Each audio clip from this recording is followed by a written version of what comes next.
this is Chia from Brand24, and welcome to our latest episode of the Social Recap, our weekly rundown of all the latest highlights in social media and digital marketing news.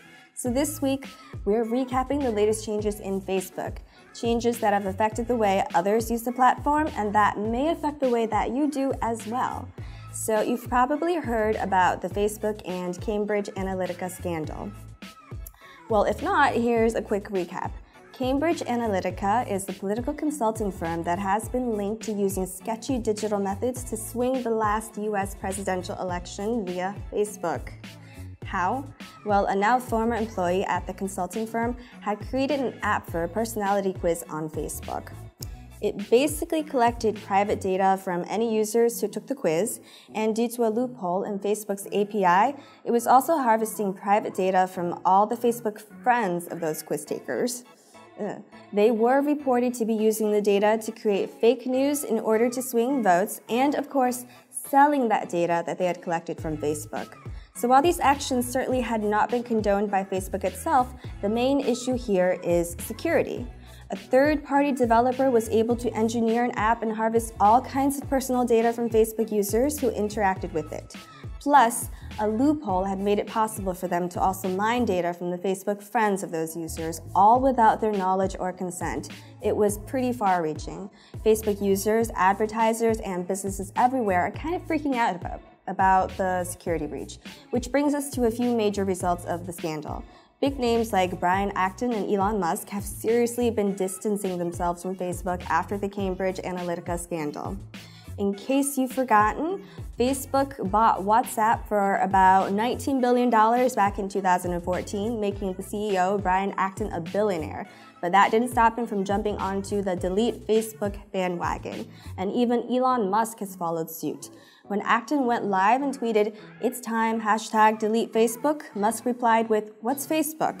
A cheeky fan threw in his 2 cents with, "Delete the SpaceX page on Facebook if you're the man," to which Musk responded with, "Didn't realize there was one, will do." Shortly after this exchange, the Tesla and SpaceX pages can no longer be found on Facebook. Big surprise.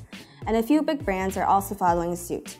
Mozilla and Commerzbank have pulled their advertising spend from Facebook, stating that they won't be back until the social network can ensure better protection of user data.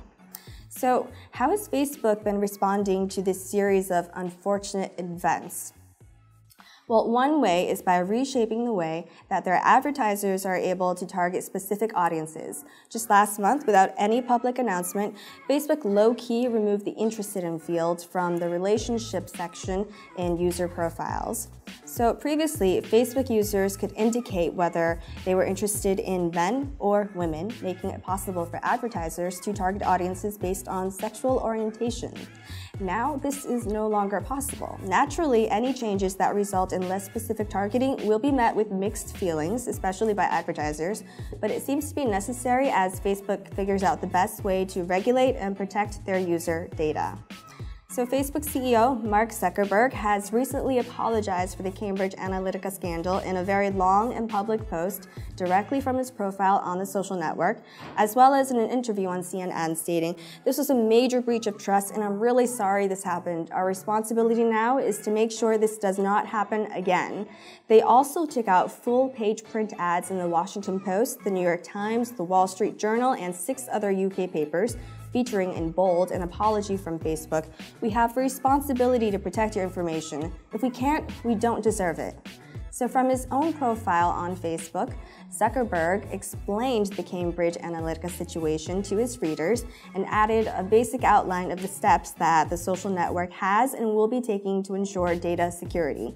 This includes first conducting a full audit of any apps that could have had access to large amounts of data prior to the changes they made to their platform in 2014 to try to reduce access to that data.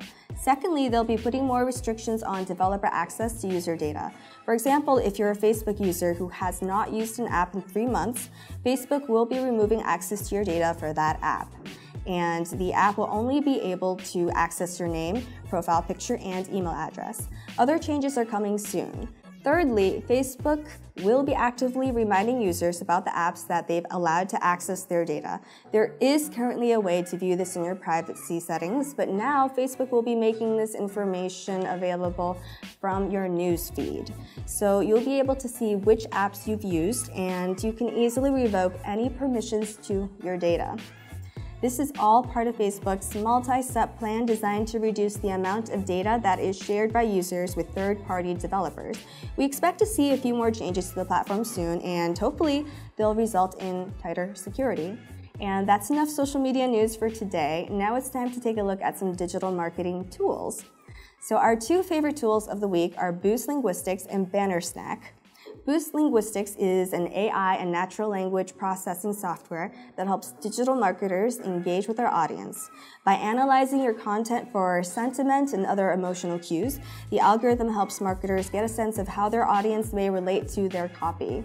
BannerSnack is an online banner creator that helps you design and build your advertising campaigns. It's a tool that lets you play around with different layouts, backgrounds, animations, colors, and more to create dedicated banners for your campaigns. It's straightforward and easy to use, very similar to Canva, let's say. And that's it for this week's episode of the Social Recap. Don't want to miss out on any highlights about the latest news and trends in social media and digital marketing? Well, just subscribe to the Social Recap Messenger bot, and we'll get you all caught up in a matter of minutes. And if you're a fan of social media and online marketing tools, just comment below this post, and our Messenger bot will send you the newest info about two of our favorite tools that we ourselves like to use at the office. So now we're all caught up for this week. Thank you so much for listening and watching. Thanks for tuning in to the Social Recap. I'll see you next time. Bye.